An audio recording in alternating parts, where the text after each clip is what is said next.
မဲမဲတူတူမွမွလေးနဲ့ချောကလက်ကူကီလေးလုပ်ကြရအောင်ဒီကူကီကိုလုပ်ဖို့အတွက်အိုင်ဇင်ရှူဂါ240စားက5 gram မာဂျရင်း200ရှော့တနင်း200နဲ့အန်ဆော့တစ်ဘတ်တာ80 gram ကြောက်5လုံးကိုကိုပေါင်တာ50 gram နှုတ်နဲ့5 gram နှုတ်မုံ30နဲ့ကိတ်ကြုံ600လိုအပ်ပါတယ်ပထမဦးဆုံးမာဂျရင်းရဲ့ရှော့တနင်းရဲ့ထောပတ်ရဲ့အိုင်ဇင်ရှူဂါရဲ့စားရုပ်ပိုးထဲဝင်ထည့်လိုက်ပါမယ်ဥမာတက်ပြီးတော့ medium speed လေးနဲ့နှောက်အောင်ရင်မွေပါမယ်နှောက်ပြီဆိုတော့ high speed တင်ပြီးတော့ရိုက်ပါမယ်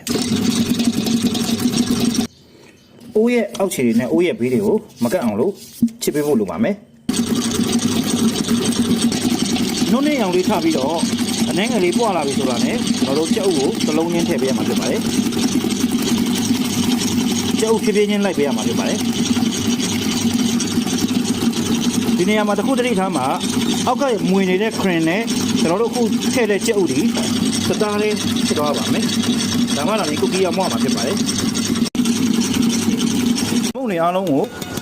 ကျွန်တော်တို့စလုံးတစ်ခုမှပဲအကုန်လုံးရောလိုက်ပါတယ်နှုတ်နဲ့ရနှုတ်မွေရကိုကိုပေါင်တာရဲ့ကိတ်ကြုံရဖြစ်ပါတယ်ရိုက်လို့လုံးဝ cream တားလို့ချောလေးရပြီဆိုရင်ကျွန်တော်တို့အမုံနေအားလုံးထည့်မှာဖြစ်ပါတယ်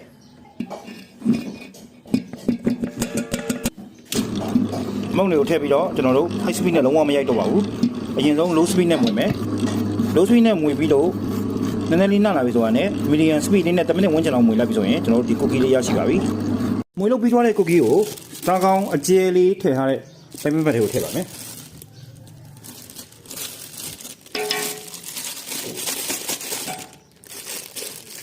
ပြီးရင်ကျွန်တော်တို့ဘန်းပေါ်မှာညှစ်ပါမယ်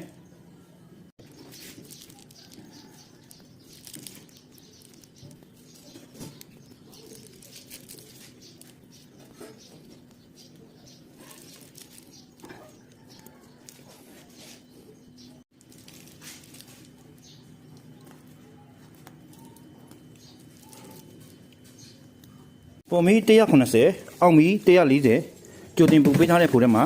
မိနစ်အစိမ့်ဝန်းကျင်လောက်ပို့မှာဖြစ်ပါတယ်ထုံးတဲ့တိုင်းဘေကင်တိုင်းတုံးပုံမှာ